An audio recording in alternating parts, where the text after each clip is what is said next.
कार्तिक पक्ष की अष्टमी को अहोई अष्टमी कहा जाता है और अहोई अष्टमी का व्रत रखा जाता है।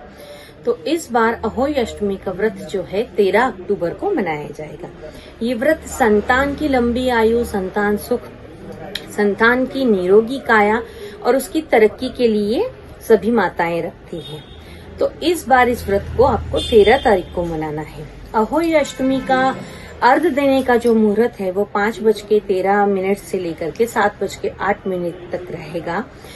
अहोई अष्टमी के व्रत में तारे को देख करके व्रत खोला जाता है, यानी कि जैसे करवा चौथ में चांद को देख करके अर्घ दे करके अगर व्रत खोला जाता है, तो अहोई के व्रत में तारा देख करके व्रत खोला जाता है और तारे को जल अर्घ दिया जाता है। इस व्रत में जो है कई लोगों के घर पे चांदी की छोटी सी अहोई बनाई जाती है और उसके आजू बाजू जो है चांदी के मणके जो हैं पिरोए जाते हैं।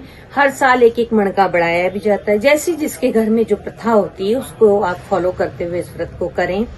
इस व्रत में आपको मिट्टी का करवा लाना होता है। जैसे करवा चौथ में भी आप मिट्टी का करवा लेके आते हैं, उसी तरीके से मिट्टी का करवा लाना होता है। और उसी मिट्टी के करवे में जैसे 2 आप ले आए मिट्टी का करवा, या फिर एक जल देने के लिए आप तांबा, पीतल, चांदी इस तरीके का लोटा का कलश का इस्तेमाल कर सकते हैं। बट जो करवा होता है उसमें आपको कोई भी धान्य, यानी कि अधिकतर सब लोग चावल का ही उसमें भरते हैं। करवे में चावल भरे जाते हैं, उसमें साथ में थोड़ी सी मिठाई रखी जाती है, कुछ उसमें बायना मनसा जाता है, तो कुछ रुपए रखे जाते हैं, जो कि आप अपनी सास को, या फिर सास नहीं है तो अपनी जेठानी, नंद या फिर कोई भी ना हो तो किसी भी सुहागिन, किसी भी माता स्त्री को आप वो भेंट स्वरूप दे सकते हैं। इस व्रत में आपको दिन भर निर्जला व्रत रखना होता है। बिल्कुल करवा चौथ की तरह ही ये व्रत होता है, और बस इसमें अंतर ये होता है कि करवा चौथ में चांद को देखकर अर्घ दिया जाता है, तो अहोई अष्टमी में तारे को, और तारा जल्दी निकल आता है, तो ये व्रत भी जो है जल्दी पूर्ण हो जाता है।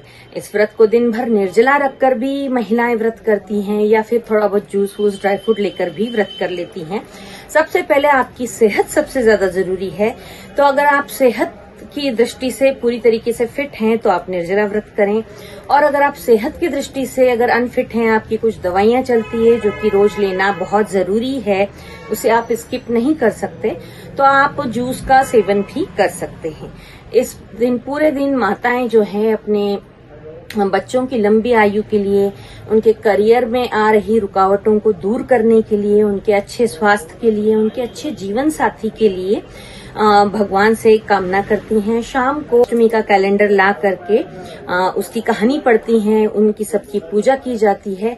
और ये जैसे करवा चौथ पति पत्नी के समर्पण का, प्रेम का प्रतीक है, उसी प्रकार से ये माँ बच्चों के समर्पण का, प्रेम का, एक अटूट विश्वास प्रभु के ऊपर, कि एक माँ जो कि बिना किसी फल के, बिना किसी इच्छा के अपने बच्चों की जो है हमेशा लंबी आयु और अच्छा जीवन चाहती हैं, उसमें कोई भी लालच नहीं होता है। तो इस दिन किया हुआ अहोई अष्टमी का व्रत जिन भी बच्चों के लिए अपनी माताएं रखती हैं, निश्चित रूप से विश्वास करके जो लोग व्रत करते हैं उनको निश्चित रूप से इसका पॉजिटिव फल मिलता है।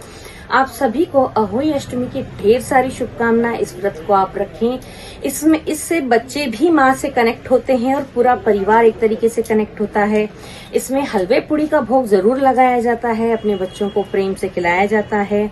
उनकी लंबी आयु की प्रार्थना करते हुए जब अपने बच्चे अपनी माता को देखते हैं तो बच्चों का भी झुकाव अपनी माँ के प्रति बढ़ जाता है। और एक ये परिवार को जोड़ने का एक ऐसा व्रत है जिसको सभी माताएं करती हैं, जो करने की इच्छुक है वो कर भी सकती हैं।